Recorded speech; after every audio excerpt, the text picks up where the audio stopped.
Most people think getting an 800 credit score requires making a lot of money. It does not.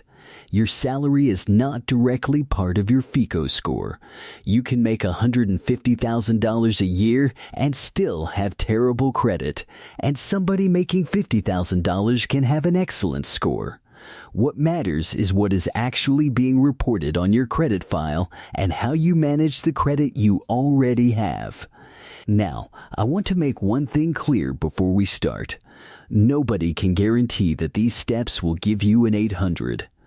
FICO itself says the effect of any single credit action depends on your complete credit profile. Two people can make the exact same move and see completely different score changes. But if your goal is to build the strongest credit profile possible, there are 8 things I would focus on. And number 7 is especially important if you already have collections, charge-offs, late payments, or accounts you do not recognize. So let's start with how the score actually works. FICO is not simply another word for credit score. FICO is a specific family of credit scoring models, and lenders may use different versions or other scoring models entirely. In the general FICO framework, payment history accounts for about 35%, amounts owed about 30%, length of credit history 15%, new credit 10%, and credit mix 10%. FICO also makes clear those percentages can vary in importance depending on the individual credit file. That means almost 2/3 of the general FICO framework is heavily connected to 2 things. Do you pay your accounts properly? And how much revolving debt are you carrying? Remember those, because almost everything else in this video comes back to them. Step 1. Use authorized user status carefully. One of the fastest ways someone with a thin credit file may add established credit history is becoming an authorized user on someone else's credit card. But this strategy gets exaggerated online. You will hear, get added to an 800 score person's card and instantly gain 50 points. That is not how it works. The score of the primary cardholder does not magically transfer to you. What may appear on your report is information connected to that particular authorized user account. So imagine your mother has a credit card that is 10 years old, low balance, never late, and the issuer reports authorized users to the credit bureaus. Getting added could potentially help your file. But imagine that same account is almost maxed out and starts getting late payments. That information may hurt you instead.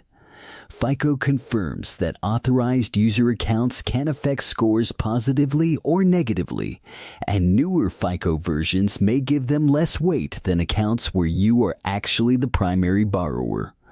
That last part matters. Authorized user status can help. It should not replace building your own credit. You want lenders to eventually see that you can manage an account where you are actually responsible for the debt. So use authorized user status as support, not as your entire credit strategy. Step 2. Build your own primary credit history if you have no credit history or you keep getting denied for regular cards. A secured credit card can be one path into the system. A secured card normally requires a refundable security deposit that helps protect the issuer. But do not confuse secured with guaranteed approval. Every issuer still has its own underwriting requirements. The goal of the card is not to borrow money you cannot afford. The goal is to create positive information. Put 1 or 2 normal expenses on it, gas, phone bill, maybe a subscription, then manage it properly. You do not need 20 cards, you need evidence. Month after month, account open, payment made properly, balance controlled, time passing. That boring pattern is how credit history gets built, and this leads directly into the most important scoring category. Step 3.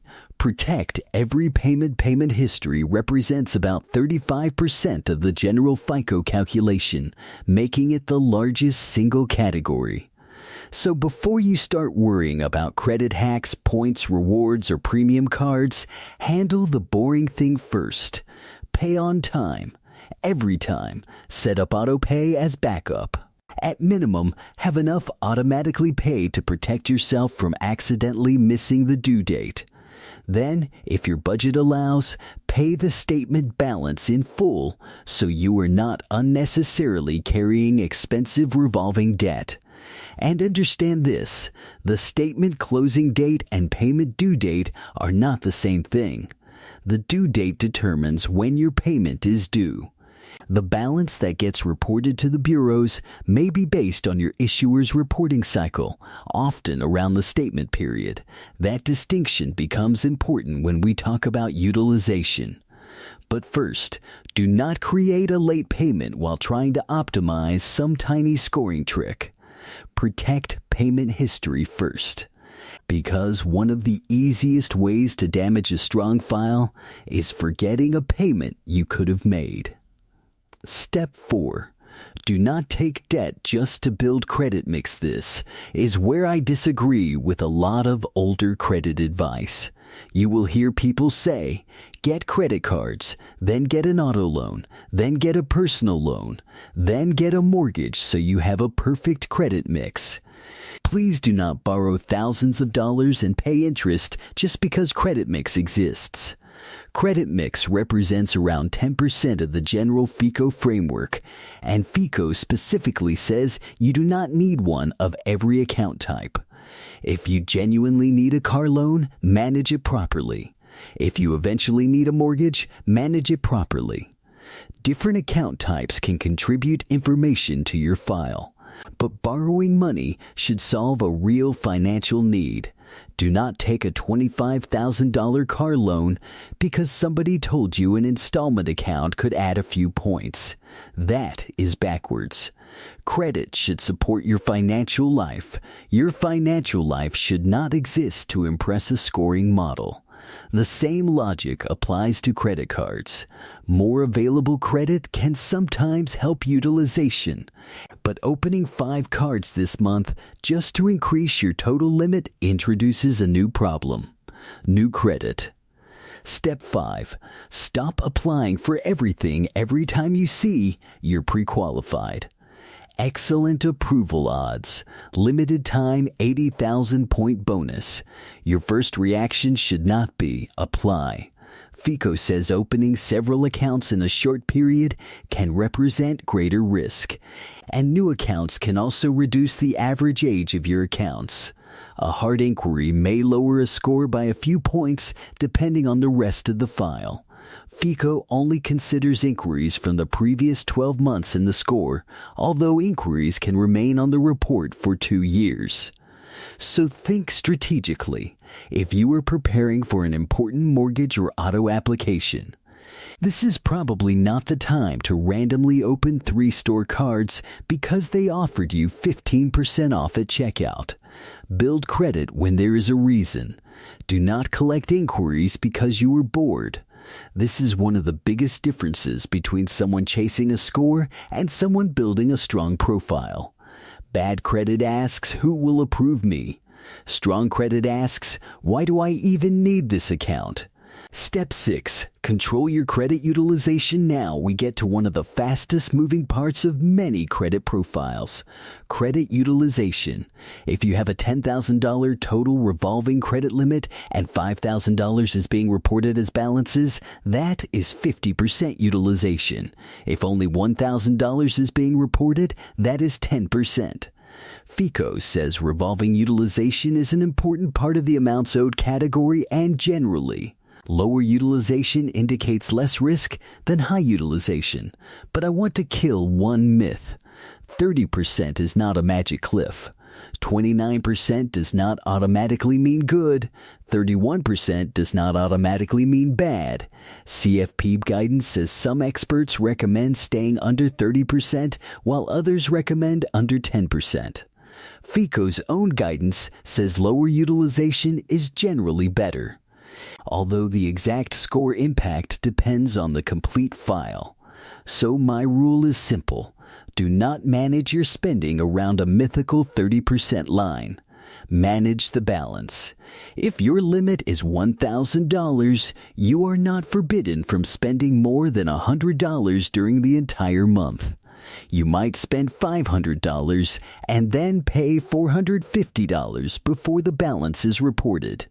Your spending and your reported balance are not always the same thing. And if you already have high utilization, lowering balances can be one of the first places I would look before opening another account. Because this is important, a higher limit can help utilization. But a higher limit plus higher spending solves nothing. Step 7.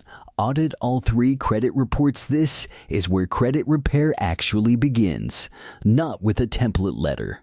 Not with dispute everything. With the reports. Experian, TransUnion, Equifax, one account can appear differently across different reports, so looking at only one can leave you blind to a problem. And you were looking for specific things, accounts that are not yours. A closed account showing open.